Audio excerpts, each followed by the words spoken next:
Então, boa noite, pessoal. Vamos dar início ao nosso primeiro encontro do PET Entrevistas. Meu nome é Luna Mirella, eu sou integrante do PET aqui. Antes de começar, eu gostaria de dar alguns avisos para vocês, tá? Primeiro, o nosso chat do YouTube vai estar desativado, mas vocês poderão mandar perguntas através do formulário que está aqui na descrição. Então, vocês podem mandar perguntas e dúvidas para os nossos convidados, que nós teremos um momento no final da palestra, com 30 minutos, para poder responder essas perguntas. E o segundo aviso é que durante a palestra será dita a palavra-chave que vocês vão usar para preencher o formulário de presença. Então, fiquem bem atentos a essa palavra, tá? Porque só receberá o certificado quem se inscreveu no nosso evento, pelo link lá no Instagram. Então, quem não se inscreveu ainda pode ir lá, que ainda dá tempo, tá? E quem preencher o formulário. O link do formulário vai estar disponibilizado aqui na descrição do vídeo. E vocês não precisam ir correndo lá fazer, tá? Quando eu falar a palavra-chave, porque ele vai ficar disponibilizado 30 minutos após o fim da transmissão, ok? Então, é isso. Mandem perguntas e fiquem atentos à palavra-chave. Bem, hoje o nosso tema é sobre mobilidade internacional, mobilidade acadêmica internacional. Eu queria dar boas-vindas aos nossos 3 convidados muito especiais, o Pedro, a Júlia e a Hanna. Eles são alunos de Engenharia Química da Rural.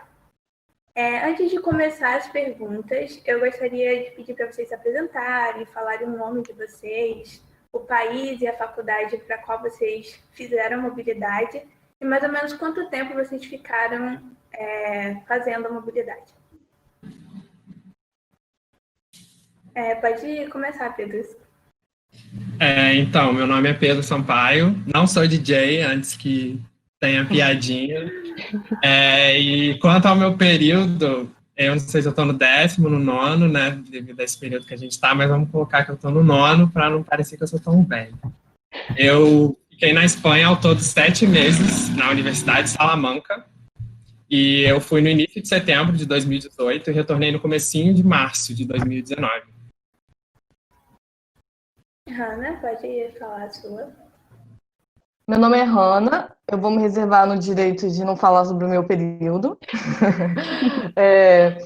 Eu estudei na Universidade de Tecnologia e Economia de Budapeste, na Hungria, por 1 ano, nos anos de 2015 e 2016, né? Faço com as contas aí, que já vai dar para ter uma noção do início. E é isso, muito feliz pelo convite, bom a gente poder estar aqui para trocar essa informação. E é isso, estou sempre disponível para qualquer tipo de bate-papo. Júlia?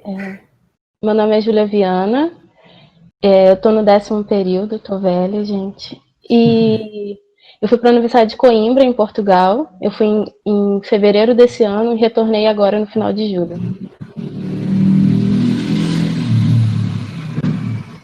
Então tá, agora que a gente já... Você acabou, Júlia? Sim.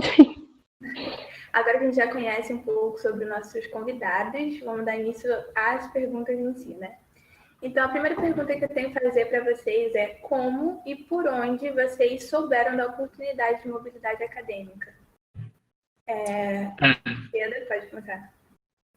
Então, a primeira vez que eu ouvi sobre o edital que estava aberto foi no LEF, no laboratório que eu fazia iniciação científica, foi bate-papo assim na hora do almoço entre os alunos, e alguém comentou sobre.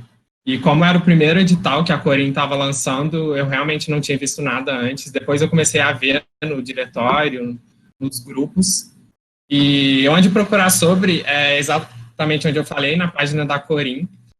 De um tempo para cá, eu tenho visto a Corim fechando várias parcerias com universidades ao redor do mundo e tem tudo para continuar e ampliar as universidades parceiras. E é isso, é onde vocês têm que acompanhar dentro da Rural. Ana? Beleza. Então, era na época que existia o programa de Ciência Sem Fronteiras, um programa que estava bem alta, contemplou muitos alunos da engenharia em geral e da engenharia química também.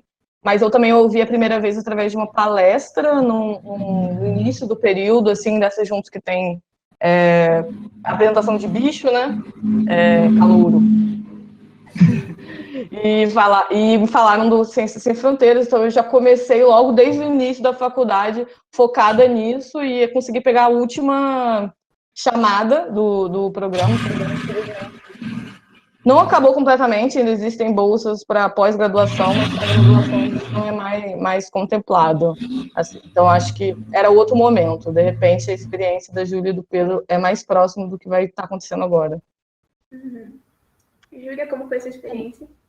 No meu caso, eu tentei a primeira vez em 2018. Eu descobri o edital num grupo do WhatsApp, na época eu fazia estágio na Embrapa, e o pessoal compartilhou esse edital da Corim. E aí eu comecei a ler, me interessei, era uma experiência nova, né? E aí eu tentei em 2018, não consegui, e aí em 2019 abriu esse edital no mesmo período. Então eu já sabia mais ou menos, e aí no portal da universidade, aí eu vi que tinha aberto e eu fui tentar. Eu falei, quem sabe, né? Eu consigo dessa vez. Já tinha os documentos já separados, no currículo, tudo. E aí eu tentei de novo e consegui. Que legal. Então, já nessa linha, né, eu queria saber de vocês como que funcionou o processo seletivo de vocês, de cada um. Pedro, se você puder começar.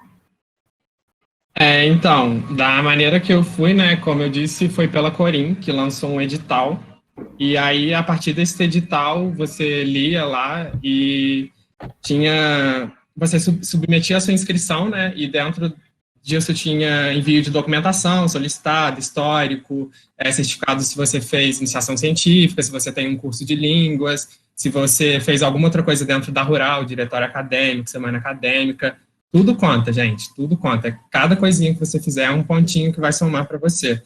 Currículo Lattes também tinha que enviar atualizadinho, então não deixem para atualizar o currículo Lattes de vocês em cima da hora, porque isso é um saco. E fazer tudo de cima da hora, assim, é muito ruim. E carta de apresentação também. Foi essas as etapas. Daí depois tinha uma lista, né, que saiu com os pré-selecionados, com um tempo de recurso, e depois os selecionados finais. Ana, você pode falar como é que foi o seu? Bom, o processo do Ciências Sem Fronteiras era um processo maior, assim, né, que era o mesmo processo para todo mundo, mas basicamente os pilares eram o CR e a nota do TOEFL, eram os principais pontos avaliados. Você tinha uma nota de corte do CR, que eu não me lembro agora exatamente, eu acho que era 6,5, alguma coisa assim, que era uma nota de corte mesmo, então abaixo você não entra, e acima você vai competir de acordo com a nota do TOEFL. Mas, assim, depois que você faz intercâmbio, você começa a ter muito contato com outras pessoas que também fizeram intercâmbio, etc. Então, eu sei que outros tipos de processo seletivo, ainda mais considerando que existem processos seletivos onde o próprio país disponibiliza a bolsa. Já até antes de começar, eu e o Pedro, a gente estava conversando aqui como alguém que estudou na Hungria, e muitas vezes não é nenhuma opção da pessoa, né?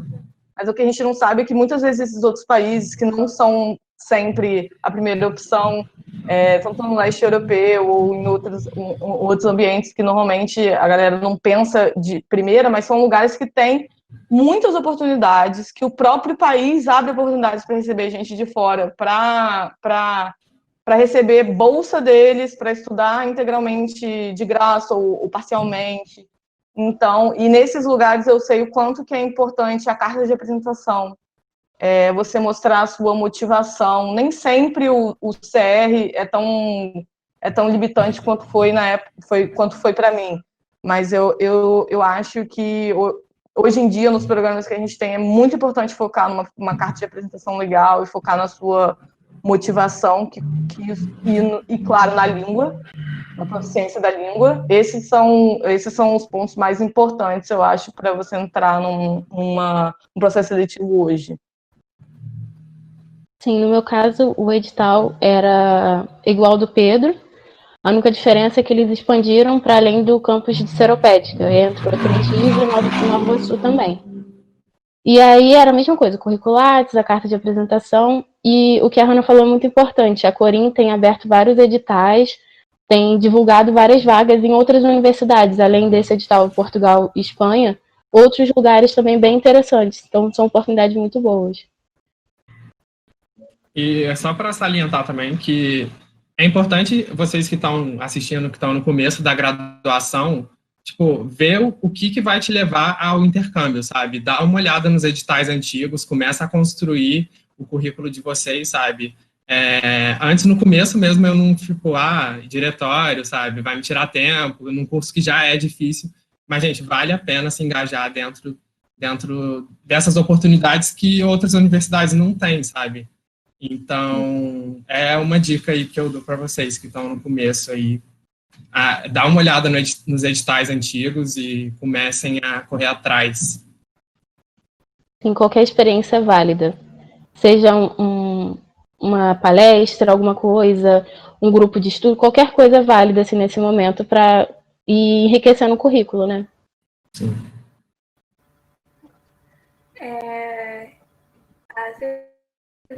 A terceira pergunta é: como foi a preparação de vocês até conseguirem fazer a mobilidade em relação à acomodação?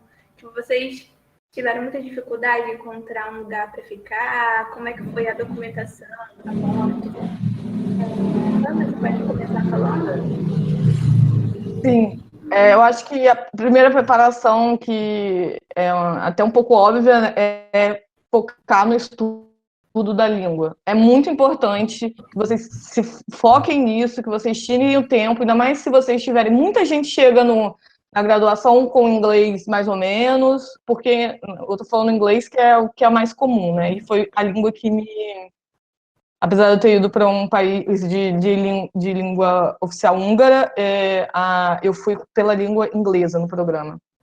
Então, é muito importante ter uma boa proficiência na língua. Se você vai estudar, pensa comigo, engenharia química em português já é difícil. Imagina em outra língua, sem entender o contexto. Então, é muito importante, tanto para o critério de seleção, quanto para você ter uma experiência realmente proveitosa em todos os sentidos. Você está preparado, você está com inglês, espanhol, que seja afiado, para poder encarar esse desafio. Além disso, eu acho que é muito importante falar com outras pessoas que já foram para intercâmbio, ou especificamente para esse lugar. É muito bom ver essa vivência de quem tem lá. Sempre tem grupos nas redes sociais, pessoas que fizeram intercâmbio nesses lugares, ou que estão querendo fazer. E ter esse contato antes é muito bom para dar um choque de realidade. Porque é um sonho, né? É um sonho, mas não é só festa também, né? Existem muitas dificuldades, muitos desafios, e é bom você já ir com um senso do que te aguarda. Então, procurem pessoas que participaram, que fizeram intercâmbio, que conhecem o país. Procurem a grade curricular da universidade, das universidades que estão sendo disponibilizadas como opção. E aí você tem que começar a pensar nos seus objetivos. Você quer ir para um lugar onde você vai conseguir cortar matérias? Você quer ir para um lugar onde você vai querer ver matérias diferentes? Qual é o seu foco? Então, esse é um tipo de decisão que tem que ser muito bem pensada. Então, procure saber antes, estabeleça as suas prioridades, quais são os seus objetivos com esse intercâmbio, e procurem com calma e com atenção qual vai ser o lugar que mais combina com você. Essa parte de passaporte é simples quando você já tem o aceite da universidade. É mais uma questão de fazer uma burocracia ali, etc., mas não é difícil, uma vez que você tem o aceite da universidade, você conseguir desenrolar passaporte e visto de estudante. Para mim, na época, foi o visto de estudante. E não é difícil, tudo já está bem pré-feito para quem está seguindo esse caminho. E procurem saber bem o clima do lugar onde vocês estão indo, entendeu? Eu morei na Hungria e peguei menos 20 graus, 9 meses de inverno num ano. Então, assim, procurem realmente saber sobre o clima, lugar, onde é a sua universidade, se você tem a possibilidade de você morar perto, se a grana que você está indo, você vai ter como se manter num lugar legal, próximo à universidade, etc. Todos esses pontos têm que ser levados em consideração na hora que você está tomando essa decisão. Falei muito, né? Falei. Eu sou assim, qualquer coisa vocês me cortam, tá? Né? Já deu.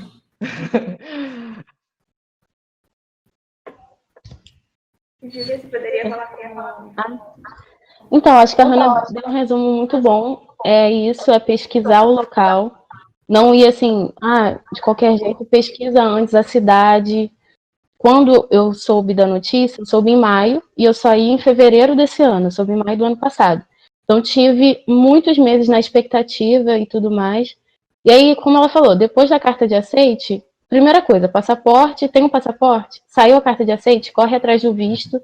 No meu caso, assim, o visto saiu bem rápido, mas tem gente que demora 3 meses para conseguir o visto em Portugal. E eu dei entrada num período que não tinha muita gente, então até que foi rápido. Mas pesquisa o local onde você vai ficar.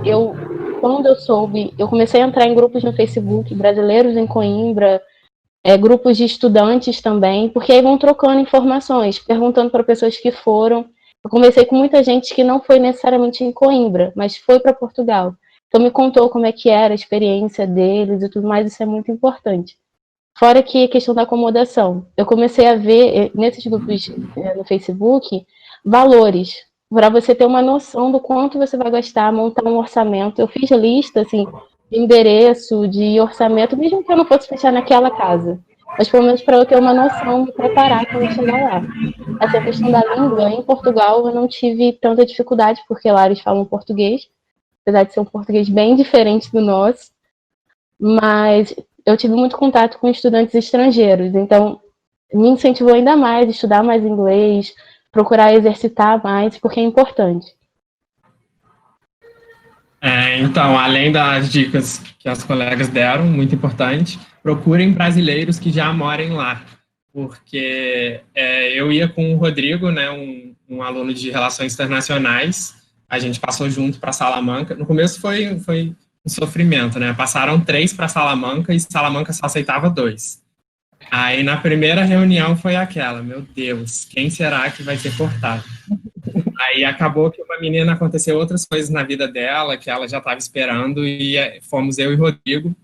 Daí começou a luta para achar casa, né? Vamos procurar casa. Daí entramos em todos os grupos no Facebook de Salamanca, grupo de brasileiro em Salamanca, e até que conversando com uma galera que já estava lá, que já tinha ido, eles passaram para a gente um contato de um paraense que já mora em Salamanca há muitos anos, e assim, uma pessoa incrível que sempre arruma casa para brasileiro que vai para lá estudar. Então, assim, ele vive lá para fazer isso. Então, assim, muito importante vocês dedicarem um tempo para procurar. É estressante, e se vocês acharem alguém para dividir, assim, para baratear os custos, melhor ainda, que vocês se deem bem, sabe? Isso é muito importante também. E até para você ter um apoio lá, porque de início a gente acha que vai ser muito fácil, né? Que vai ser uma experiência incrível, mas tem momentos muito difíceis. E ter alguém que você já conhece, já conversa um tempo, que vocês vão embarcar juntos nessa, é muito importante nesse momento. E sobre o passaporte, quando eu estava no processo para tirar o passaporte, estourou a greve dos caminhoneiros. Eu não lembro, não sei se vocês lembram, que parou tudo e assim, foi um caos. Eu tive que rodar esse Brasil aí procurando algum lugar que fizesse passaporte. Então, dica minha, por experiência própria, do quanto eu passei estresse por isso, se for o objetivo de vocês mesmo, sabe? Se vocês acham que vocês têm chance, se vocês ficarem perto do primeiro lugar num edital, por que não fazer de uma vez, sabe? Para evitar um problema futuro, como que eu tive, que foi muito estressante. Ótimas dicas, né? A pergunta que eu vou fazer agora é: quais os motivos que levaram vocês a fazerem mobilidade, né? Qual foi a motivação de vocês? Júlia, você poderia começar? Sim, então, eu sempre tive vontade de viajar. Era um sonho meu, assim, pessoal, de conhecer outros lugares e tudo mais. Só que eu achava que eu ia, sei lá, me formar, começar a trabalhar e juntar meu dinheiro e ir. E quando saiu essa oportunidade, quando começou a sair esses editais da universidade, me animaram bastante. E assim, eu estava caminhando para o final da graduação e eu senti que faltava alguma coisa, sabe? Eu sinto que o intercâmbio é uma experiência única, é um crescimento profissional, acadêmico, mas também é um crescimento pessoal muito grande. Você tem vivências, você conhece pessoas, conhece um outro mundo, assim. Então, para mim, me enriqueceu bastante, assim, não só pelo aspecto profissional e acadêmico, mas pelo aspecto pessoal também. Então, era um sonho que acabou se realizando, assim. Foi muito bom essa oportunidade. Muito legal. Hanna, você poderia falar como é que foi essa experiência? Eu acho que também muito do que a Júlia falou, de o sonho de conhecer outras culturas, de ter novas experiências, de solidificar o meu inglês realmente, para saber que eu tenho inglês fluente e chegar no mercado de trabalho com essa bagagem. E é isso, toda essa jornada do autoconhecimento também que você encara quando você vai morar em outro país, que vai ser muito importante mais para frente, tanto na sua vida profissional como na vida pessoal, de identificar e amadurecer mesmo com essa experiência. Então, ter experiência internacional também sempre foi um sonho meu. Quando eu ingressei na faculdade, eu já ouvia no ensino médio a falar, eu fiz em uma escola técnica, então o pessoal incentivava muito essa área de engenharia. Então, eu via amigos meus se formando, amigos meus que já estavam na faculdade fazendo Ciências Sem Fronteiras, né? Então, quando eu entrei na faculdade, eu já falei, vamos ver o processo do Ciências Sem Fronteiras. Só que quando eu entrei, foi o último ano para a gente da graduação, né? E como a Júlia falou, eu não esperava jamais. Eu ia me formar, trabalhar e viajar por conta própria, mas não como um intercâmbio em uma universidade para estudar. E quando a Corim lançou o edital, eu tentei conseguir. E como a Hanna disse, você se coloca em experiências que vão te fazer amadurecer, sabe? Eu nunca tinha andado de avião, a primeira vez que eu andei, quando eu fui. E imagina, nunca ter andado de avião, a primeira vez internacional, fiz conexão, que eu fui parar em Londres, tipo, meu Deus, onde eu estou? Um aeroporto gigantesco, e assim, são essas experiências que faz você se virar, sabe? Todo o processo de você ir atrás de documentação, de você procurar a casa, já é um amadurecimento muito grande. Já é uma bagagem que você está ganhando, assim, que é fundamental, sabe? Fundamental. Eu queria que todos tivessem a oportunidade de fazer o intercâmbio. Outra dúvida que eu acho que é bem recorrente é como escolher a universidade. Como vocês escolheram a universidade que vocês foram, né? Teve algum motivo, alguma inspiração? E como que é a rotina? Como é que foi a rotina de vocês dentro da universidade? Pedro, você poderia começar? Sim. Então, o edital da Corim, ele abriu seleção para Portugal e para a Espanha, né? Daí, como no ensino médio eu tinha completado um curso de espanhol, o meu objetivo era ir para um país onde eu pudesse desenvolver essa língua, né? Ter a experiência da conversação. E seria que eu não tinha experiência, só tinha um certificado de conclusão de curso, mas, assim, não tinha a experiência do dia a dia de falar uma língua, né? E a rotina, eu puxei, como a Hanna falou, você pode escolher matérias que você vai cortar, mas também você pode escolher matérias que vão te abrir um leque diferente, sabe, dentro da engenharia. Aí foi essa a minha opção, e também aí eu fiz logística, marketing industrial e inovação empresarial. E essas duas primeiras foram do curso de engenharia da Universidade de Salamanca, e inovação empresarial foi do curso de administração de empresas. E foi um leque diferente, né, que eu vi que a Rural não oferecia dentro do curso de engenharia química, uma construção de um engenheiro diferente, né? E foi basicamente essa a minha decisão de universidade e rotina. E aí tinha um tempo para a gente se dedicar à língua, né? Porque Salamanca é um pueblo, né? Como eles chamam lá, que é muito enraizado, tem uma cultura muito enraizada. Então é muito bom para aprender espanhol. Mas de início você toma aquele baque, né? E as pessoas falam muito rápido, é um espanhol muito rápido, não é um espanhol limpo, sabe? Igual você vê no México e em outros países da América do Sul. E aí tinha que estudar a língua também lá, estudar fazer as tarefas de casa e também aproveitar, me jogar na experiência e viver ela intensamente, né? Hannah? Então, a escolha da universidade estava muito conectada à escolha do lugar, diferente do que está acontecendo hoje em dia, né? Na época do Ciência Sem Fronteiras, você tinha dezenas de possibilidades, você podia ir para vários países diferentes. E a escolha da Hungria foi muito focada nesse negócio, desse ponto de querer ir para um lugar de cultura completamente desconectada do que era a minha referência. A minha intenção era sentir o choque mesmo, e eu senti. Mas foi uma experiência ótima.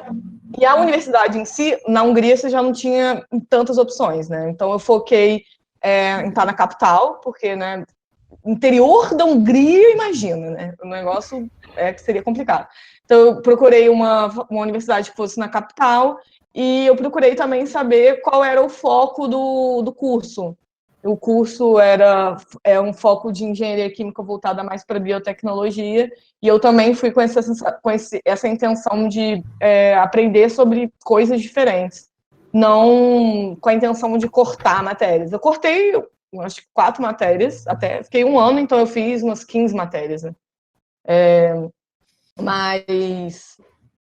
Então eu fui mais com a intenção de ver coisas diferentes. Foi muito legal, porque eles têm uma pegada lá de materiais não convencionais, uma coisa que eu nunca veria aqui, e foi muito bacana. Em relação à rotina, a minha rotina de lá era muito parecida com a rotina que eu tenho aqui. Quer dizer, que eu tinha, né? Que agora eu já quase não vou na rural, mas de ir para a aula, eu também lá, do mesmo jeito que eu fazia parte do time de futsal aqui, eu fazia parte do time de futebol lá, então eu mantive os meus hábitos, engajado nos projetos da faculdade, e no programa do Ciências Sem Fronteiras você tinha um projeto para apresentar o fim do programa.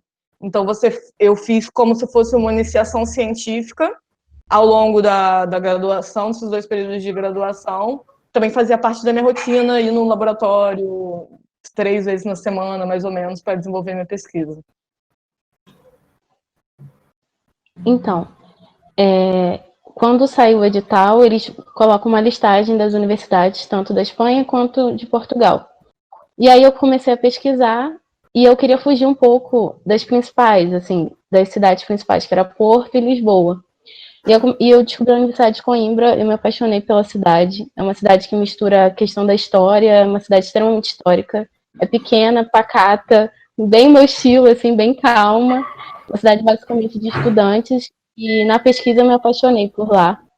Assim, e fora também uma coisa que eu levei em conta era o custo de vida. O custo de vida em Coimbra é bem menor comparado a Porto e Lisboa. E aí eu levei isso em conta. E eu gostei muito lá na Universidade de Coimbra. O curso de Engenharia Química é um pouco diferente daqui. Lá é mestrado integrado à Engenharia Química. Então, nos 3 primeiros anos, eles estudam as mesmas matérias que a gente, e os 2 últimos é a especialização.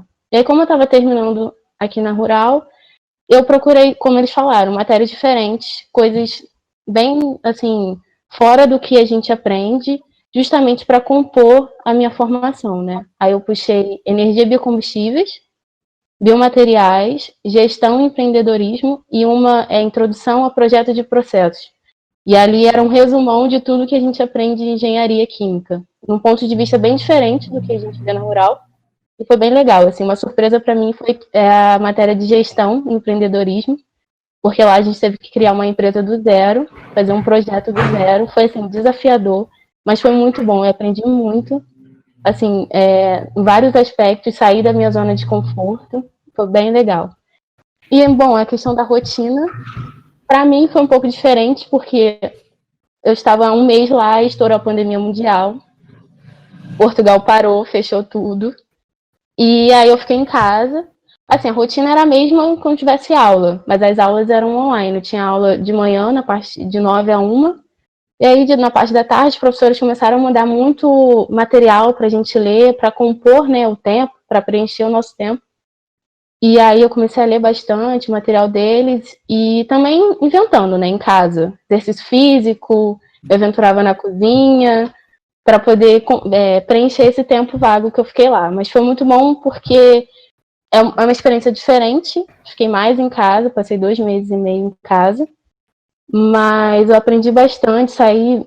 Os professores assim, se empenharam em dar aula online, em passar todo o conteúdo para a gente. Então, foi uma experiência diferente, mas foi muito boa. E no final também, Portugal foi afrouxando a questão das medidas, foi melhorando a questão do coronavírus lá, e aí eu pude aproveitar, passear um pouco, conhecer a cidade, as outras cidades de Portugal também.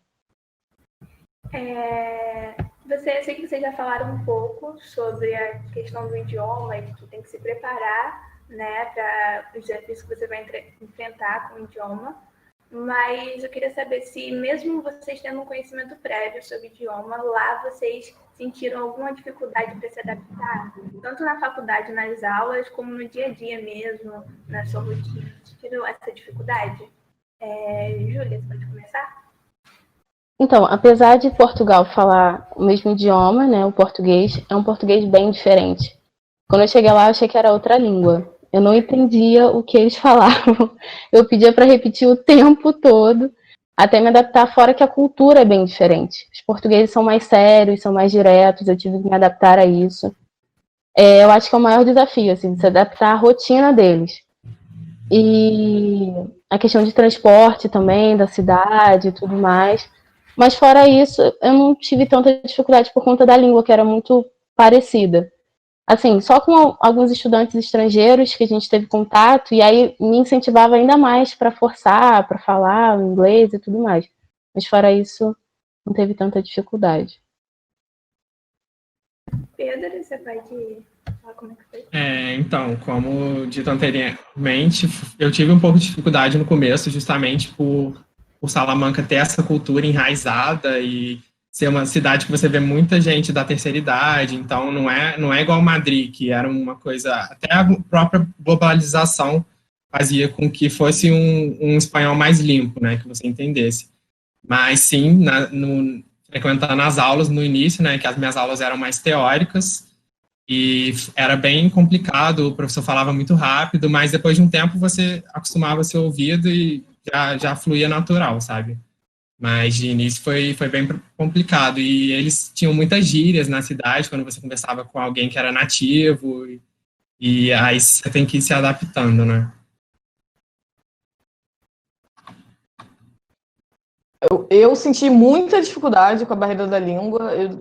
Eu fui com a promessa de que todo mundo fala inglês, e as minhas aulas, a minha atividade na faculdade era realmente só inglês. Lá na BME, né, na Universidade de Tecnologia e Economia de Budapeste, ela tem um programa específico para os intercambistas. Então, eram turmas só de intercambistas, onde as aulas eram em inglês, separadas das turmas que eram de húngaros, né? Então, durante as aulas, eram faladas em inglês, mas o professor não sabia falar inglês direito, então era inglês misturado com húngaro, com sotaque estranho, e você fica meio perdido no início. E na vida, as pessoas não falavam inglês. Então, assim, você vai para um lugar que fala húngaro, achando com a promessa de que todo mundo vai falar inglês, e chega lá, você vai pedir um frango na loja, você não consegue, porque parece que é outro alfabeto.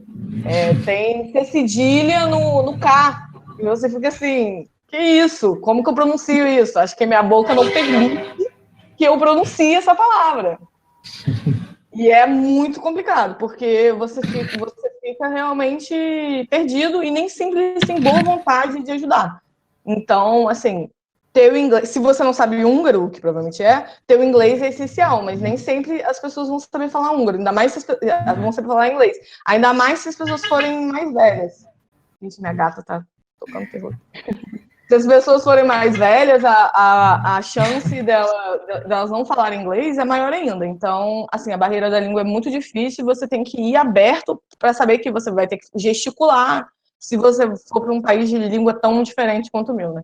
Que você vai ter que gesticular, que você vai ter que lançar de todos os artifícios possíveis, com um celular que traduz, enfim. É sempre bom também fazer amizade com alguém do lugar.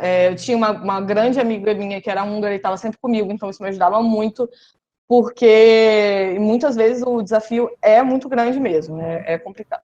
É complicado, mas também é uma ótima experiência. Você vê que comunicação não é só palavras. Comunicação é gesto, comunicação é vontade do outro também. Então, é complicado, mas vale a pena. Para vocês, quais foram os maiores desafios, né, que vocês consideram como maiores desafios de estudar fora do país? Pedro, você poderia começar? Sim. Então, primeiro para mim foi de início a barreira da língua, que depois de algumas semanas estava resolvida. Em segundo lugar, colocaria a distância de amigos, famílias, que era muito difícil no começo.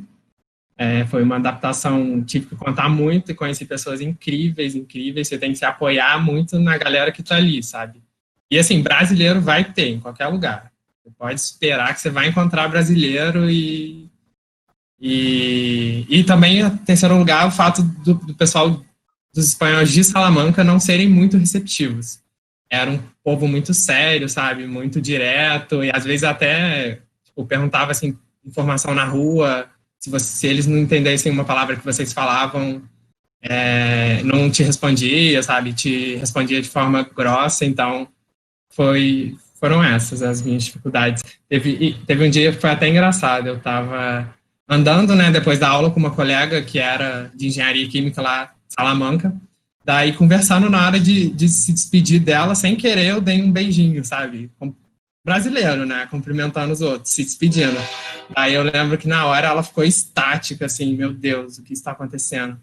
Aí depois que eu tive que explicar, né, tipo, pedir desculpa com ela, mas foi isso. Júlia? Então, a maior dificuldade eu acho que é a distância da família, dos amigos. Acho que isso pesa bastante em alguns momentos. Para mim, foi uma experiência bem atípica por conta da pandemia.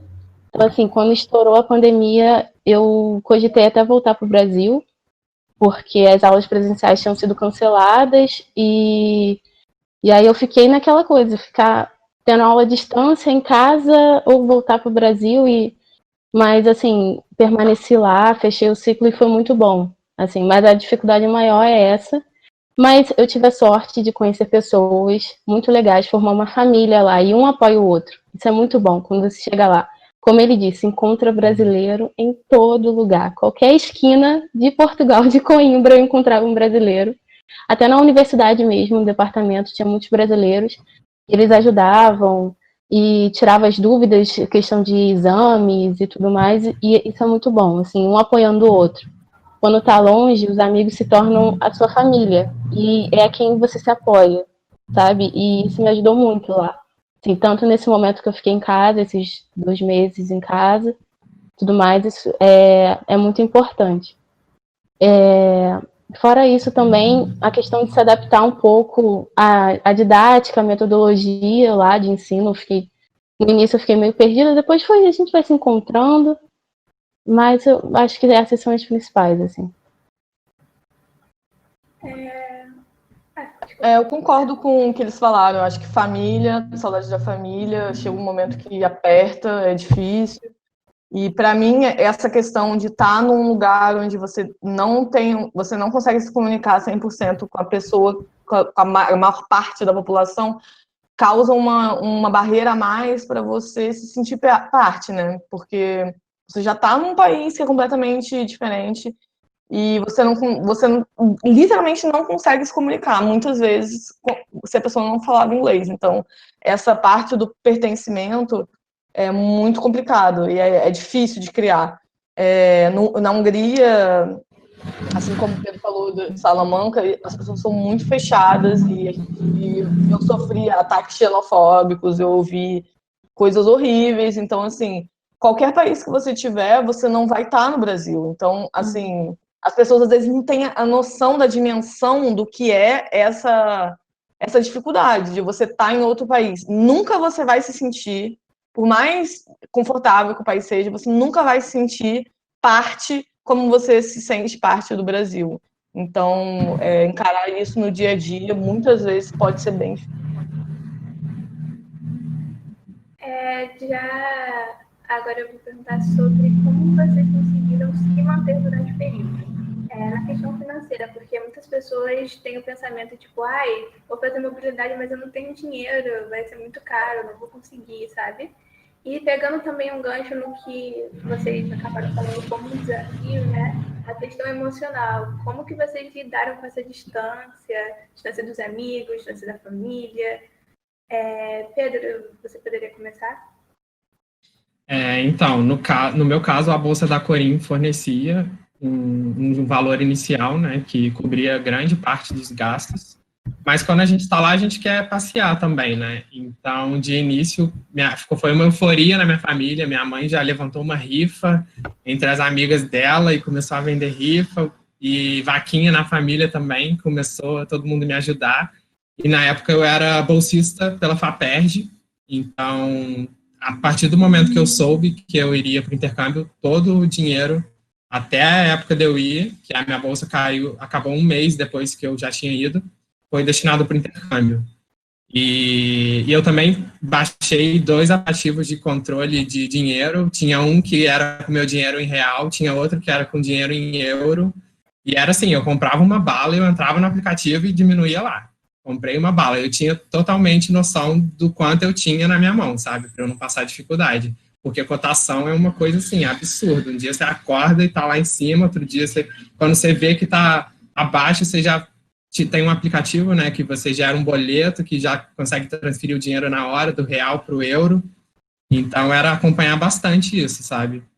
E se planejar e dá tudo certo. Nesse quesito, não passei dificuldade. E no final, né, quando você está voltando para o Brasil, ainda tem como você solicitar o reembolso dos impostos, né? Então, ainda cheguei no Brasil com euro aí, não sabendo o que fazer, né? E na questão emocional, como eu disse, é muito difícil de início, né? Que você não tem muita estrutura em relação de amigos, ali você está conhecendo todo mundo, você está nesse ambiente que não é o seu, não é a sua língua. E lá na Espanha eram 5 horas a mais, sabe? Então era muito difícil você querer conversar, querer contar tudo que está acontecendo e a pessoa ainda está dormindo, sabe? Quando você já viveu uma vida, a pessoa está começando o dia dela. Então, era bem difícil. No começo, eu ia dormir 5 horas da manhã, tentando atualizar todo mundo, sabe? E tinha aula no outro dia. Mas aí depois você já pega nos amigos que estão lá, você está sempre junto com eles. E na hora de ir embora, você quer ficar mais, né? Você quer viver aquele momento por um tempo maior. Com certeza. Ana, você poderia dar continuidade, por favor? Então, para mim, a questão financeira, como eu disse, foi um outro momento. Fui bolsista integral do Ciências Sem Fronteiras, pagava absolutamente tudo, desde a passagem, gasto com visto, material, comprar computador, tudo, absolutamente tudo. E com uma boa margem, eu não gastei R$1 né, do meu bolso, e eu viajei bastante também, né? Então, assim, foi uma coisa maravilhosa e que pena que acabou. Porque, para mim, não teve custo nenhum, 0. Então, no meu caso, o edital era o mesmo que o do Pedro, então a Corim deu uma parte e que ajuda bastante. Mas tudo é questão de planejamento, como ele disse. Eu também tinha essa planilha, a bala que eu comprava, tudo era anotado, porque o euro é muito instável e, no meu caso, devido a essa instabilidade política e social, da saúde e tudo mais, o euro aumentou muito, então eu tive essa dificuldade também, mas sempre me controlando. E aí chegou um momento que era só, o gasto era comida e o aluguel.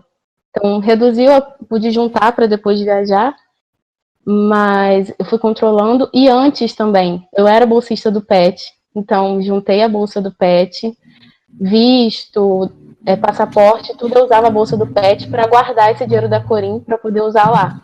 Fora a ajuda da minha família me ajudou muito, se reuniu, e assim, se faltava um pouquinho no mês, eles mandavam para mim, me ajudaram, me deram todo o suporte para continuar lá, né? Isso é muito importante. E a questão emocional é complicado, você tá longe. Tem dia que é bom, tem dia que você tá super animado, você tá em país diferente, nossa, mas tem dia que você tá mal. E assim, respeitar o seu tempo, a saudade aperta, data comemorativa, Dia das Mães, Páscoa, eu ficava meio assim. Mas aí tentava fazer videochamada com a família e tudo mais. A questão do fuso também eu tive dificuldade, porque eram 4 horas de diferença. E aí eu já acordava 9 para aula, mandando mensagem para todo mundo. E aí, gente, como é que tá? Eu sei que já tava todo mundo dormindo, ninguém me dava atenção. E quando acordava, eu já estava fazendo outra coisa, já estava distraída e teve essa diferença, assim, até me acostumar, foi complicado. Mas assim, são dias bons, você vai aprendendo a lidar com a saudade e os dias ruins também. Nada é mil maravilhas, mas vale a pena, assim, você se esforçar e se distrair para preencher essa questão emocional também, né? E eu lembro que foi bem engraçado também, porque quando eu já estava acostumado a estar lá, quando eu já tinha, assim, não sentia tanta saudade igual eu sentia, o Brasil entrou no horário de verão, lá entrou no horário de inverno, alguma coisa assim, e, tipo, reduziu 2 horas, sabe? De 5 foi para 3, só que eu já estava, tipo, ok, sabe? Não precisava daquele contato constante com amigos e família. Aí foi engraçado isso, quando mudou tudo e facilitou, que no começo seria muito melhor, eu já estava, assim, totalmente adaptado. Sim, e quando você fica lá um tempo, você não quer voltar, fica aquele coração apertado, não quer abandonar aquela rotina, aquele ambiente, sentir falta dos amigos que fizeram lá, fica o coração apertado de voltar, né? Agora indo um pouco para o lado profissional, né? Como vocês acham que essa experiência irá impactar na vida profissional de vocês? Vocês acham que vai ter um peso muito grande ou que não? Hannah, você poderia começar? Já impactou. Graças a Deus, já impactou. Eu sou trainee da Shell hoje, eu estagiei 2 anos na Shell, hoje eu sou trainee. E eu posso dizer com toda a certeza do mundo que sem esse intercâmbio eu não estaria onde eu estou lá agora. Porque, primeiro, que se você trabalha numa multinacional, você tem que saber que o seu dia a dia vai ser em inglês. Todas as minhas reuniões, absolutamente tudo em inglês, então eles exigem, e 100% das pessoas falam inglês fluente. Não é o inglês de curto, é o inglês fluente.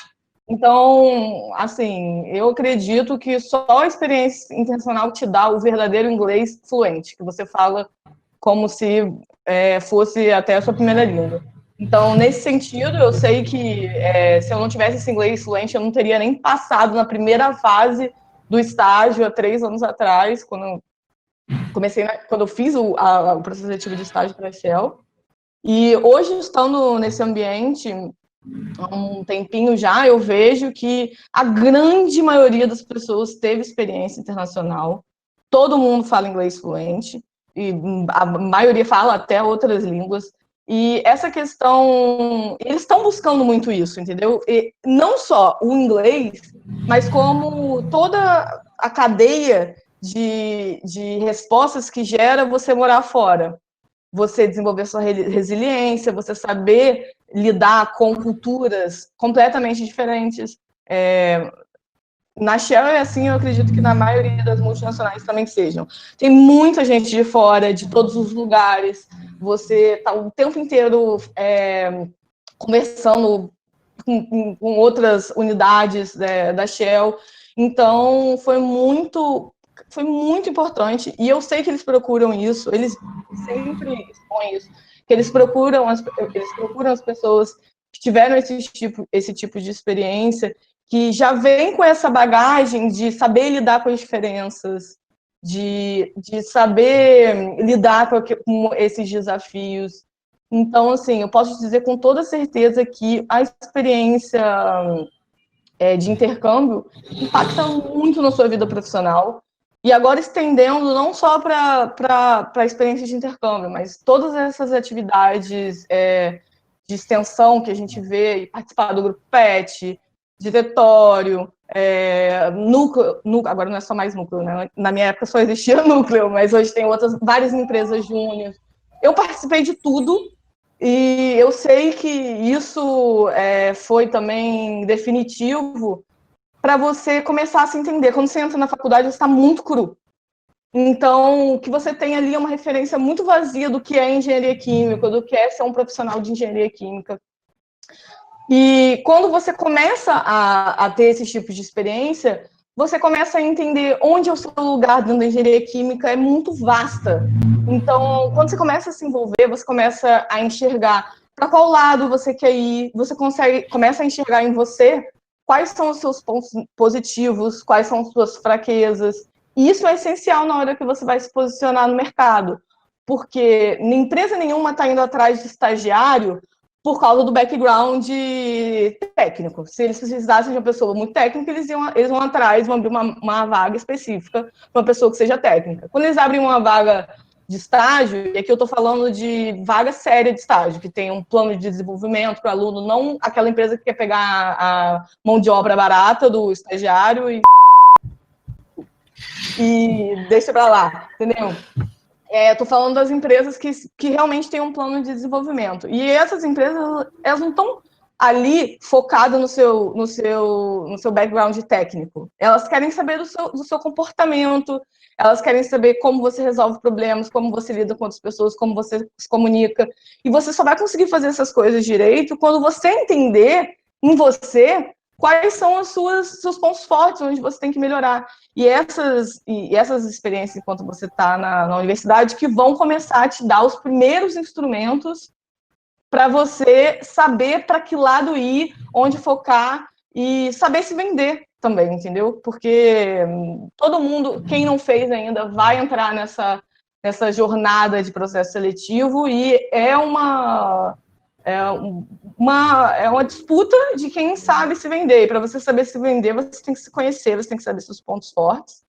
Eu nunca fui a primeira da turma, mas eu soube identificar meus pontos fortes desde o início, e eu tenho certeza que é por causa disso que eu estou onde eu estou. Então, eu acho que esse é o melhor conselho que eu posso dar para quem está entrando na faculdade agora. Se envolva no máximo de coisas que você puder, porque só assim você vai conseguir ter as primeiras armas para entrar no mercado de trabalho.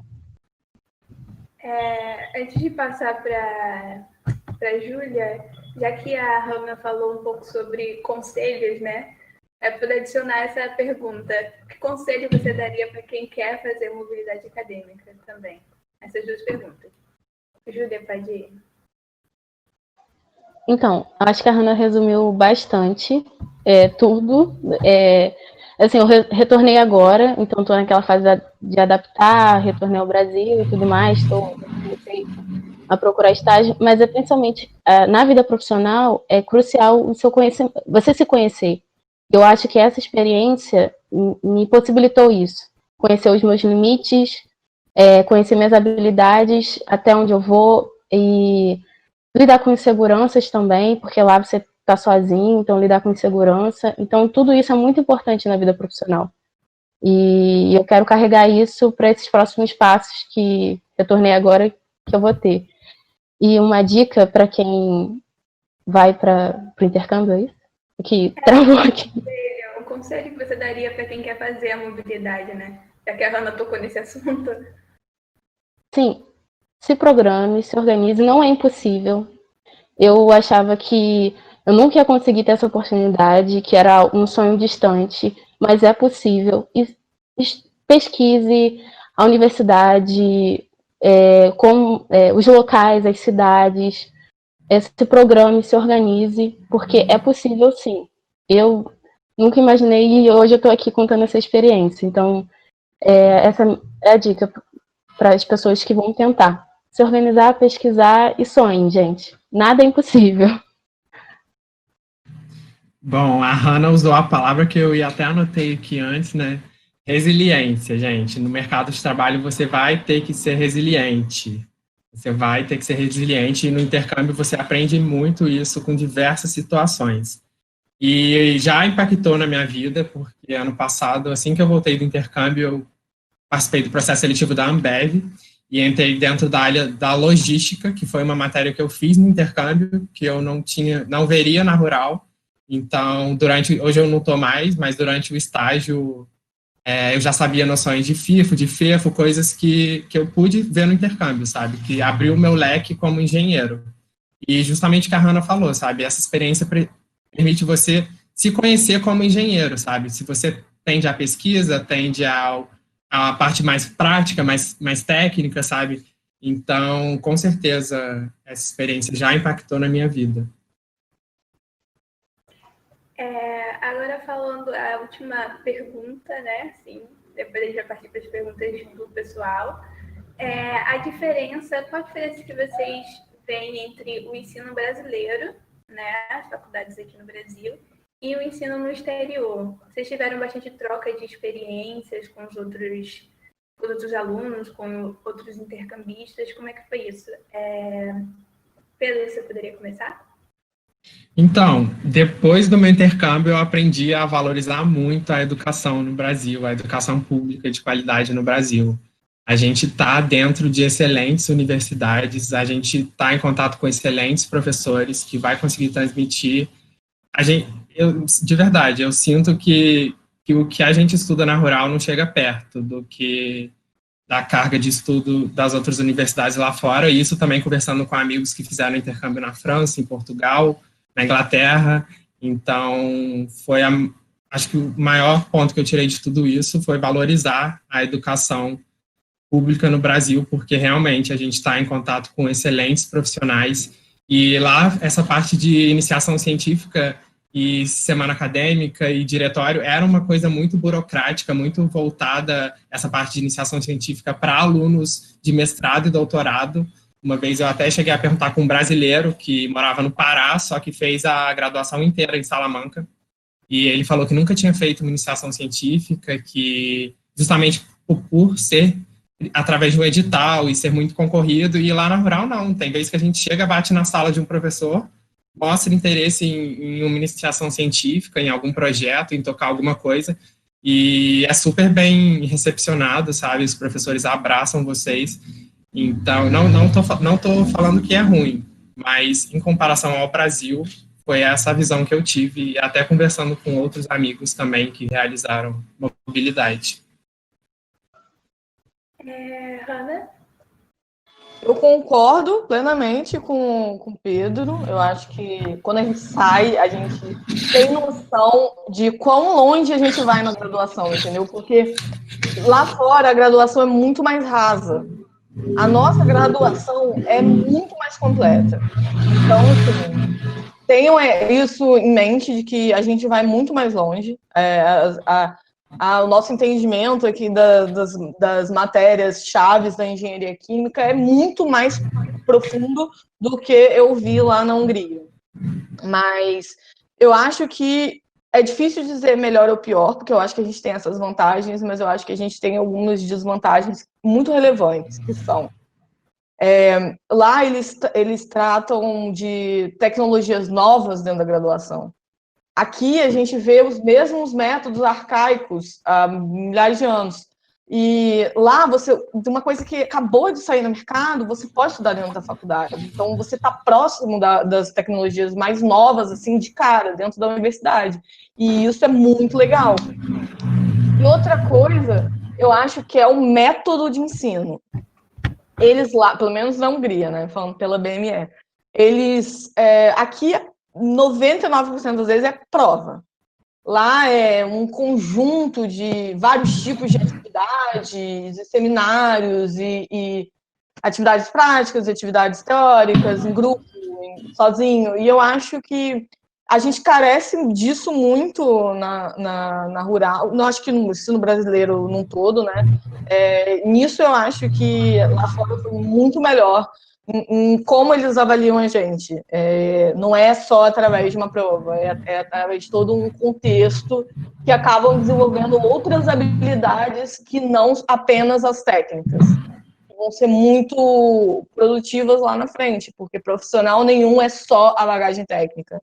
É sempre o todo, né? E acho que às vezes lá fora eu desenvolvi muito mais esse todo do que aqui.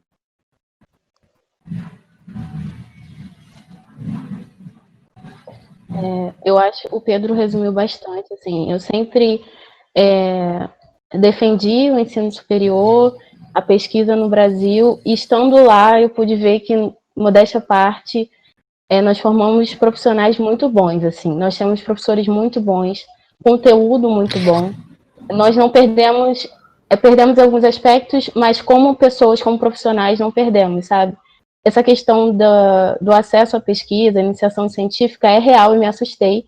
Eu cheguei lá também, perguntei para uma menina que fazia a graduação toda, em que período eles tinham acesso aos laboratórios, e ela falou que era só no final, na parte do mestrado, isso se o seu projeto envolvesse o laboratório, senão você não teria contato.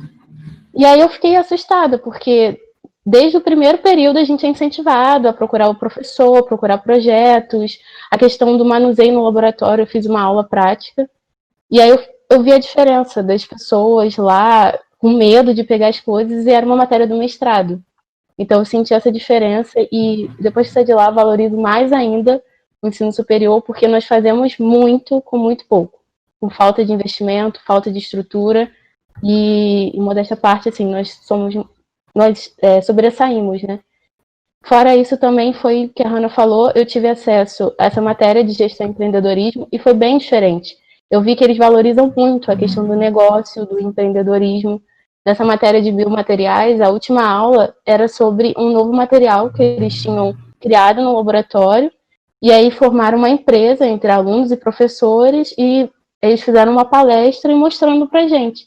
Então tem um incentivo nessa área também, do empreendedorismo como engenheiro químico. Eu achei bem interessante esse aspecto lá. Lá em Salamanca também eu fiz a matéria de inovação empresarial, né? Então, o professor sempre estimulava muito a gente a participar da aula, sabe? Ele sempre chegava, sentava todo mundo, e era assim, uma turma com gente da África, América, Europa como um todo, tinha gente, assim, do mundo inteiro. E sempre perguntando, quem que você acha que é capaz de inovar, sabe? Ele sempre tentava buscar o gancho do que ele daria depois, tentando fazer a gente pensar, sabe? E essa parte foi bem legal também, que eu gostei. Só um detalhe, eu acho que também vocês falaram bastante dessa questão da iniciação científica. Eu só queria reiterar que eu acho que depende bastante do país, entendeu? Porque o meu era, lá na Hungria, era muito fácil acesso, assim como eu fiz lá uma iniciação científica no mesmo molde que eu fiz aqui. Então, acho que também depende de qual país especificamente você está indo. Agora a gente recebeu algumas perguntas do pessoal que está assistindo. E antes de passar essas perguntas para vocês, eu queria falar que a palavra-chave é mobilidade internacional. Mobilidade internacional. Caso alguém não tenha entendido, coloca lá no formulário de perguntas que eu repito, tá? E o formulário de presença, o link está na descrição. Não se esqueçam de preencher, tá bom? A primeira pergunta que nós temos, eu vou ler aqui pra gente. A primeira pergunta é da Gabriela Duarte, ela é da Rural. Ela perguntou como funciona o transporte e como é que era o tempo de vocês para estudo e para lazer. Como funciona essa dinâmica? Quem gostaria de começar? Olha, eu posso falar, mas eu acho que a minha experiência não vai ser a que vocês vão encontrar hoje, né? No Ciências Sem Fronteiras, o deslocamento foi todo pago pelo governo, como tudo, e a gente não teve que arcar com nada. Qual era a outra pergunta, além do deslocamento? É o tempo. E a dinâmica de tempo foi muito parecida com a minha aqui, assim, de tempo que eu dedicava para estudo, de tempo que eu dedicava para lazer. A diferença é que quando eu pegava e ia para Macaé no final de semana, eu sou de Macaé, eu ia para Macaé no final de semana, quando eu estava na Hungria, eu ia para Viena no final de semana. Aí eu sábado, ia para Viena, voltava, demorava a mesma coisa, na verdade demorava menos. Então, o tempo que eu tenho é o mesmo que eu tinha. Lá tive férias também, né? Eu fiquei um ano inteiro, então eu também tive um período de férias normal, mas o tempo era igual ao que eu tinha aqui, só que era melhor aproveitado. Júlia? Qual é a primeira pergunta? Desculpa. Era É o transporte, como né? que funciona o transporte? Como é que é se transportar e tal? Então, em Coimbra, eles dão um cartão de estudante, você compra, é 15 euros, aí você pode andar, pegar qualquer ônibus, andar pela cidade toda. O polo onde eu fiquei era meio afastado da minha casa, então todo dia eu tinha que pegar o ônibus. A questão do transporte lá eu tive que me adaptar, porque não é igual aqui toda hora, passa um ônibus, não. Tinha horário certinho, e se eu perdesse, eu chegava atrasada na aula. E a questão da rotina de estudo, assim, para mim foi um pouco diferente, como eu disse, eu fiquei em casa. Então eu tinha tempo de sobra para estudar. E aí os professores começaram a lotar de material e eu tentava me organizar em horários para não se perder, porque em casa a distração é muito grande. É um filme, é uma série, uma coisa assim. E aí quando acabou isso tudo, a questão acabou não, diminuiu, né, os casos lá em Portugal, eles começaram a abrir o comércio e tudo mais, as minhas provas já tinham acabado. Então aí eu pude aproveitar mais, assim. Mas fora isso, eu fiquei em casa e eu tentava me organizar nesses horários para poder estudar e não desfocar, né? Porque em casa a distração é grande. Então, falando só sobre o transporte em relação à bolsa que a Corim deu, né? A bolsa não pagava a passagem, mas uma parte do valor que ela dava você usava para pagar a passagem, né? E uma dica que eu dou para quem está nesse processo que vai agora para um intercâmbio, já que saiu o resultado da Corim, é olhar as passagens de manhã, porque geralmente as pessoas que compram as passagens de noite, elas não confirmam o pedido, então de manhã o preço está bem melhor, está mais barato. Foi uma dica, a gente ficou um mês, eu comprei a minha passagem, foi muito barata, e é isso, é essa dica que eu dou. O transporte em Salamanca o centro dela era muito concentrado, então eu nunca andei de ônibus em Salamanca. Eu morava 5 minutos da faculdade e não usei ônibus para nada lá. E a outra pergunta era o quê? Não lembro. A outra pergunta era a questão do tempo de estudo e de lazer, como é que você divide isso? Então, tempo é você saber priorizar, né? Você não está no intercâmbio para passear, para conhecer pessoas e festa. Claro que vai ter isso também, sabe? Mas você foi ali para a sua formação profissional antes de tudo. Então, foi tudo questão de priorizar, sabe? Saber o real objetivo do meu intercâmbio. A próxima pergunta também é da Gabriela Duarte. Vocês tinham algum acompanhamento da mobilidade com a Corinha? Acho que é tipo algum acompanhamento, alguma ajuda, alguma coisa desse tipo. Pedro, você poderia começar? Então, a gente teve uma reunião, né? Foi com até o reitor da universidade e tudo mais para passar algumas dicas. E eu lembro até na primeira reunião, a primeira frase que a gente ouviu foi: gente, se condicionem para estarem sozinhos. Foi a primeira frase assim que a gente ouviu. E eles disponibilizavam o WhatsApp, né? Sempre que a gente precisasse de alguma emergência, a gente poderia entrar em contato.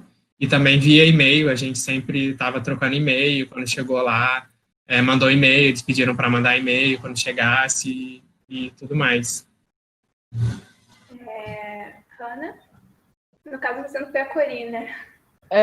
O Ciências Sem Fronteiras, perfeito em tudo que se propõe. A gente tinha acompanhamento, sessões de tempos em tempos, para eles verem como a gente estava, e sempre, final de período, tinha apresentação dos projetos. Eles acompanhavam bem de perto a gente. Além disso, a gente tinha acesso a psicólogos, se precisasse, todo tipo de acompanhamento. A gente tinha pessoas dedicadas aos intercambistas Sem Ser Fronteiras lá, então eu tive um acompanhamento muito de perto do Comitê do Sem Ser Fronteiras. Acho que é um pouco do que o Pedro falou para mim, a Corim sempre acompanhou. Teve essa reunião quando saiu a lista de selecionados, e aí essa frase me assustou, porque sozinha, assim, deu aquele impacto, mas lá também eles estavam sempre solícitos quando estourou a questão da pandemia, mandaram e-mail perguntando como estávamos, nosso contato para emergência, contato da família, então eles sempre mantiveram essa relação bem estreita com a gente. A próxima pergunta é da Larissa, da Rural também. Ela perguntou se vocês teriam dicas de como escrever a carta de apresentação. Hanna, você fez na questão do Ciência Sem Fronteiras? Eu não fiz para Ciência Sem Fronteiras, mas eu fiz em outras oportunidades. Então, eu acho que a melhor dica que eu posso dar é seja sincera e realmente toque no porquê você quer ir lá. Não, ainda mais fora do país, a gente não, eu acho que não vale a pena ficar nessa de querer mostrar tudo, não sei o que eu fiz acontecer. Mas é um momento de você ser sincero e mostrar realmente a sua motivação lá dentro, por que você quer ir. Eu acho que esse é o ponto principal. Júlia? Sim, foi o que a Hannah falou. É você dizer a sua motivação e, como ela falou, ser sincero. Não adianta colocar palavras bonitas a tudo que você fez, não só isso, não só as conquistas, mas também botar a sua motivação, o seu sonho e por que você está lá. No meu caso, eu coloquei sobre a cidade, porque quando eu pesquisei, eu me apaixonei pela cidade, então eu coloquei isso lá. Coloquei meu interesse pela história e lá na universidade eu ia ter acesso a isso. Então, fui colocando minhas motivações também para estar lá. Isso me ajuda, o que ajuda assim, na carta de apresentação. E eu acho importante também você mostrar o que a universidade vai ganhar com você como aluno, sabe? Que é o principal objetivo da mobilidade, é estreitar laços entre países. Então, assim, o que você adquirindo lá, você pode fazer essa construção na sociedade, sabe? Dentro do seu país. E isso até é um ponto que a gente vê muitas bolsas de pesquisa, de intercâmbio, assim, voltados para países de terceiro mundo, sabe? Justamente por causa disso, sabe?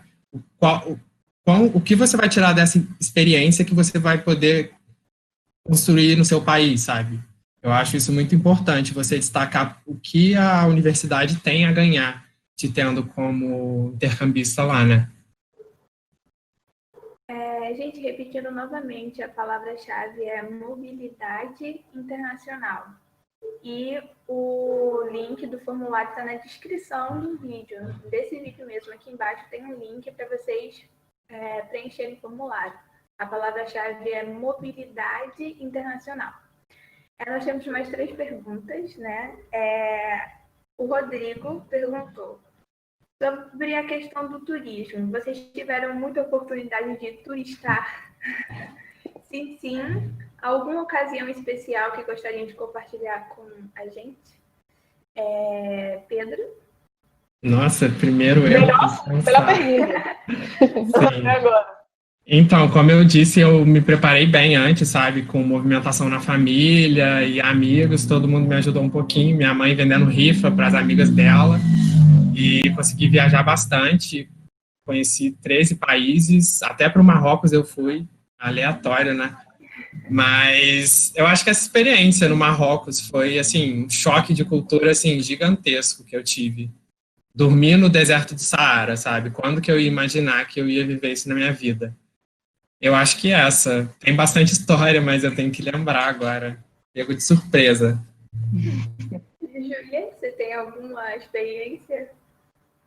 Então, deu para turistar assim no final e foi na aventura. Eu quis viver as viagens no último mês de intercâmbio, porque foi a oportunidade que eu tive. Então, eu conheci as cidades de Portugal, foram no total 6 cidades, e depois 5 países.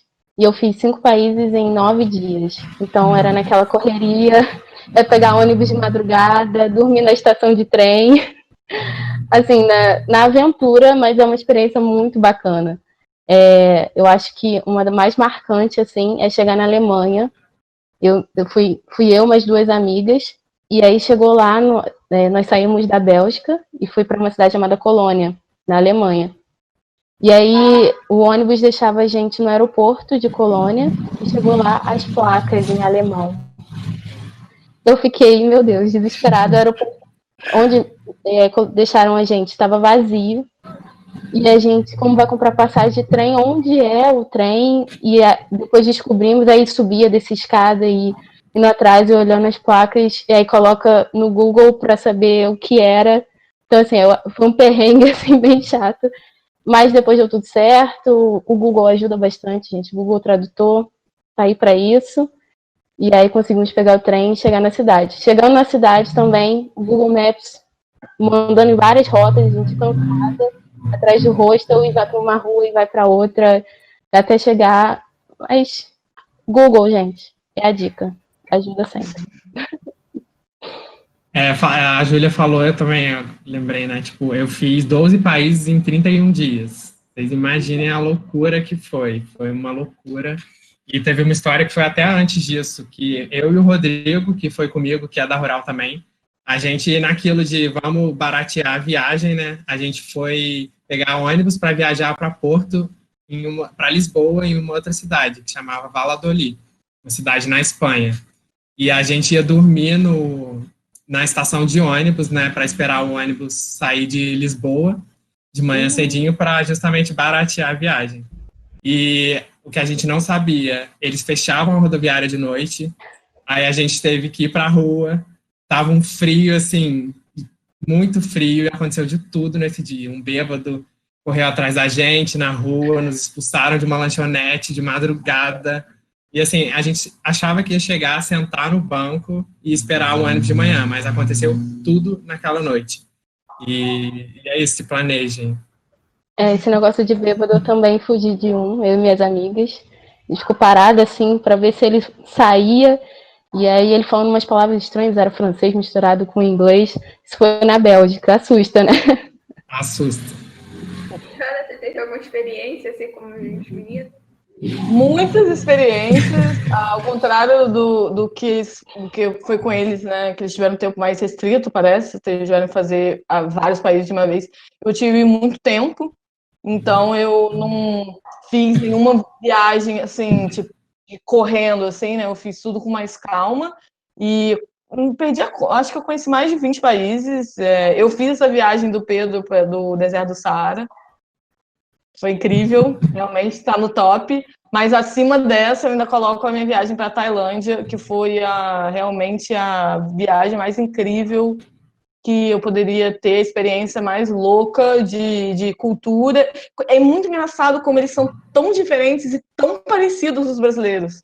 Assim, por mais louco que pareça, foi o país que eu achei mais parecido com os brasileiros. Assim, na brincadeira, sabe, nesse negócio de tá na rua, faz uma brincadeira ali, não tá nem aí, tal, a galera é muito brincalhona, assim, tem quase que esse espírito brasileiro, assim. Eu acho que a viagem da Tailândia realmente foi a melhor viagem que eu tive, e assim, dá para se organizar e viajar bastante. Como eu falei, a gente tem a noção aqui no Brasil de ir para um lugar e para outro demora muito. Mas estando na Europa, principalmente, a cada uma hora está num país diferente. Então, você não precisa de dedicar um tempo muito grande de deslocamento. Você consegue ir colocando ali no final de semana, um feriado, nas férias, então dá para você viajar doidado, mas assim, dá para encaixar, porque é muito mais fácil viajar e é muito mais barato. A gente tem as companhias low cost, então você com uma Wizz Air, Ryanair, te amo, saudade. Maravilhosa. Maravilhosa. Você bota uma mochila nas costas e vai que vai, porque é muito tranquilo, é muito barato, você tem toda hora, então é muito mais fácil se viajar. Com certeza quem for fazer um intercâmbio lá fora vai viajar muito. Tá dito. Eu lembro até que a gente se cadastrava, né, em tudo que era coisa de promoção e tal, aí chegava a promoção no nosso e-mail, passagem Espanha, Portugal, €1, sabe? Era coisa assim, absurda. Era absurdo. Outra dica também é Flixbus, gente. Ônibus, rapidinho chegava, dormia de madrugada no ônibus também, para chegar nos países. Eu percebi que vocês fizeram muitas aventuras, não é mesmo? O Matheus Parente, ele fez a pergunta, de que forma os brasileiros são recebidos pelas universidades do exterior? Como são vistos pelos alunos e professores? Com naturalidade, surpresa, desestranham? Como é que é? Hannah? Eu? Eu não consegui ouvir. Eu acho que os professores, pelo menos lá na Hungria, primeiro estavam muito desconfiados, tipo, engenharia química, você. Mas depois, ao longo do ano letivo, eles vão vendo que a gente é muito capacitado. E tudo que a gente falou aqui de pegar e bater de frente é muito verdade. Então, eu acho que de início eles estavam bem desconfiados e depois eles já começaram a dar uma credibilidade bem maior para a gente. Tanto na pesquisa quanto nas aulas em si, eu senti que no final a gente já estava sendo bem elogiados. E no início mas a galera estava mais assim em dúvida. Os estudantes, em geral, como eu estava numa turma de intercambistas, não sofri nada, porque todo mundo estava na mesma situação. O que a gente sofre é aquelas coisas gerais de que brasileiro é assim, brasileiro é assado. Ainda mais sendo mulher brasileira viajando, é muito importante falar disso aqui, porque a gente vai sofrer um nível de assédio que um homem nunca vai saber o que é. Então, e isso dentro ou fora da faculdade, qualquer situação, as mulheres sempre vão estar sofrendo esse assédio maior. Mas entre os colegas, por serem todos intercambistas, foi bem tranquilo até. Então, na Universidade de Coimbra, eles marcam uma reunião de recepção dos estrangeiros. Aí é uma reunião em inglês, e aí tem pessoas de todos os cursos, de todos os países, e aí eles vão passando tudo em relação à universidade. Dão um mapa pra gente, cada polo, endereço, os principais portais de atendimento deles, explicam como é a questão dos exames. Então, tem essa recepção. E no próprio departamento de engenharia química, eu acredito que eles estão bem acostumados a receber estrangeiros. Então, nenhum professor teve algum tratamento especial de me apresentar, nada disso. Eu cheguei na aula normal, como qualquer aluna. E a questão dos alunos, assim, os portugueses não são muito interativos. Eu tive contato, uma amizade próxima apenas com 2 portugueses. E uma que morava comigo. Então, eles não são bem receptivos. Quem eu tive a recepção, que me ajudou, tirando as dúvidas, foram os próprios brasileiros da turma. Inclusive, nós criamos um grupo e também os italianos. Gente, italianos são super simpáticos. Eles também estavam no mesmo barco que a gente. E aí, nós fizemos 2 amigos italianos e fizemos jantares, todo mundo junto e tal. Não tive ajuda dos portugueses, mas dos italianos, sim. E dos brasileiros, né? Porque lá é uma comunidade. Chega lá, Brasil, um ajuda o outro. Isso é bem legal. Então, nas matérias de logística e marketing industrial, que eu era turma de só engenheiro químico, né, graduação de engenharia química, era basicamente só espanhol. Então, nessa turma tinha um brasileiro, que era o menino do Pará, que foi fazer a graduação inteira lá, e era eu e ele, né, na turma, e interagindo com o professor. Os espanhóis não levavam tão a sério essas 2 matérias, e foi o que a Hannah falou mesmo, sabe? De início, aquela desconfiança é muito o que você ouve falar do Brasil, né? Tem uns que acham que a gente fala até espanhol, né? Mas aí, essa outra matéria que eu fiz, de inovação empresarial, era italiano, americano, inglês, francês, e tinha uma menina de engenharia química da UFSCar, em São Paulo, e tinha um outro garoto de Moçambique. Então, a gente fechou junto o trio português ali, e era isso. Mas em relação aos espanhóis, não tive muita amizade, não. E italianos, melhor povo. Nossa, que animação, né? Sim, é verdade. A próxima pergunta é da Laira Reis. Ela perguntou se vocês participavam de outras atividades além das matérias. A Hannah falou da iniciação científica, mas tipo, vocês participavam, sei lá, de grupo de estudo, alguma coisa tipo atividade extracurricular na faculdade? Pedro. Então, justamente pelo que eu falei das questões de burocráticas de editais, eu não participei de nada assim, iniciação científica e tudo mais. O que eu participava por fora da faculdade era um coletivo que chamava Los Iguales, que era um coletivo LGBTQ+, de vivência, e foi a única coisa assim por fora que eu participei mesmo. Algumas reuniões do coletivo. Hannah? Então. Oi, Júlia, tudo bem? Tudo bem, gente. Não, pode continuar. Hannah, como eu perdi.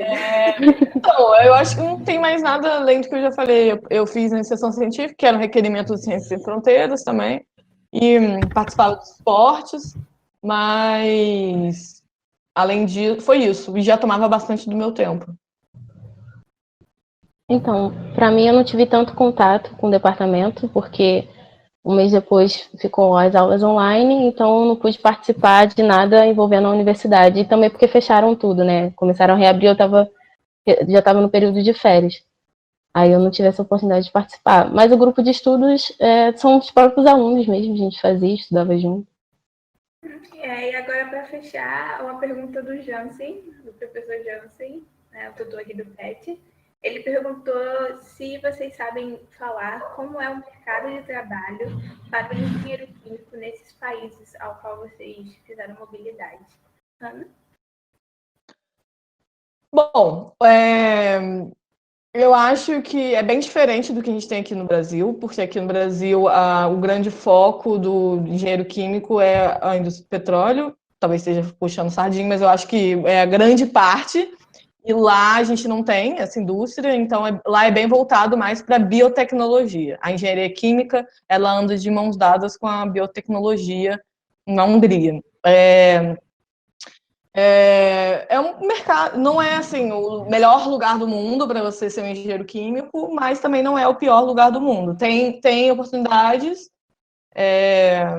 mas não é igual alguns países que estão literalmente vindo no Brasil chamar engenheiros químicos para lá. Então, assim, o mercado lá é mais voltado para biotecnologia e existe oportunidade, mas não é o melhor lugar para se trabalhar o engenheiro químico. Júlia? Acho que compartilho da mesma coisa que a Hannah. Lá em Portugal, o ensino lá é muito voltado também para a biotecnologia e para biomédica, a área biomédica também, que é até interessante. E eu percebi que eles focam muito na questão dos negócios, do engenheiro químico, mas também empreendedor. Então, tem matérias que não tem muito a ver com o empreendedorismo, eles puxam um pouco, fazem uma palestra, alguma coisa separada, nesse sentido. E estágio e tudo mais, foi o que ela falou, não é o melhor país, mas também tem as oportunidades, ainda que tímidas, tem as oportunidades no mercado de trabalho. Compartilho o que a Júlia e a Hannah falaram, e eu acho muito mais voltado para essa parte do engenheiro empreendedor, né? E também, como eu tive contato com essas matérias que são mais voltadas para essa formação, para esse tipo de engenheiro, era o que eu mais ouvia falar, e ali Salamanca não tinha muita oportunidade para engenheiro químico, mas em Madrid, chegando lá eu procurava algumas coisas, algumas vagas só para me ambientar mesmo como que é o mercado lá. E era tudo ali, assim, Madrid, sabe? E nessa parte de empreendedorismo mesmo.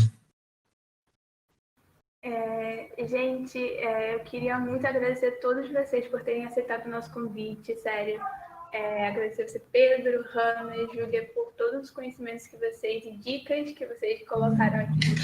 E quero agradecer também aos participantes que ficaram aqui até o final. Queria saber se vocês gostariam de falar alguma coisa para finalizar. Eu gostaria de aproveitar esse momento para fundar o coletivo de diversidade e inclusão das engenharias na Rural. Era uma ideia que eu já vinha idealizando há algum tempo, e agora, com esse momento de pandemia, eu finalmente consegui tirar do papel. Eu vou compartilhar minha tela e agora vou começar a divulgar nas redes sociais e tudo mais. E me falem quando vocês estiverem vendo aí.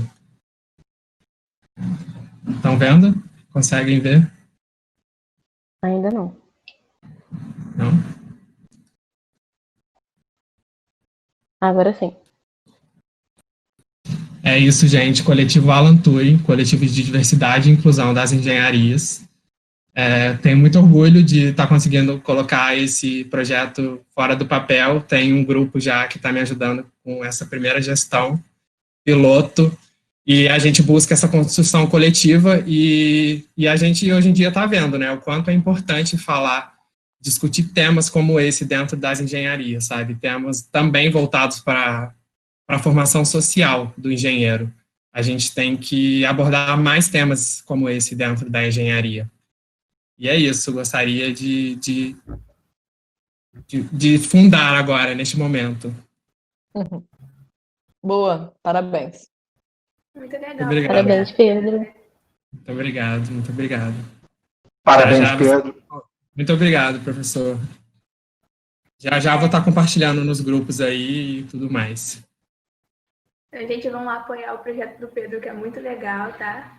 E vocês fiquem ligados nas nossas redes sociais, porque assim como teve esse tema hoje, vão ter muitos outros temas. Dia 11 tem mais um para vocês.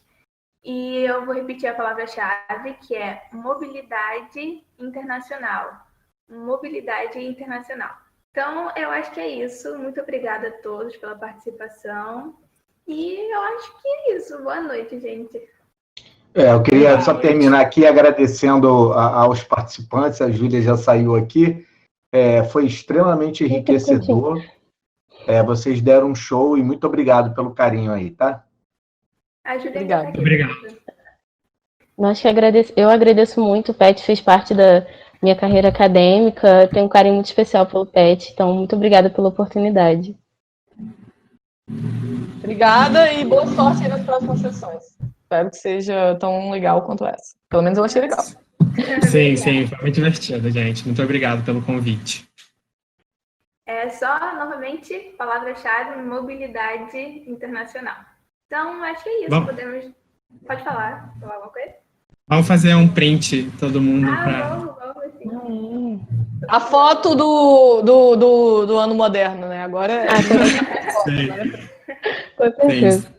O pessoal da equipe pode aparecer também, gente, se vocês quiserem. Rodrigo, Jansen. Está no LinkedIn, hein, gente? Vamos engajar o LinkedIn. Larissa também, se você quiser aparecer. E falem, né? Acho que tem que falar para poder ligar o microfone, que acho que senão não aparece, né? Pessoas. tô sorrindo aqui já. Tá ligado? Tá tudo ligado.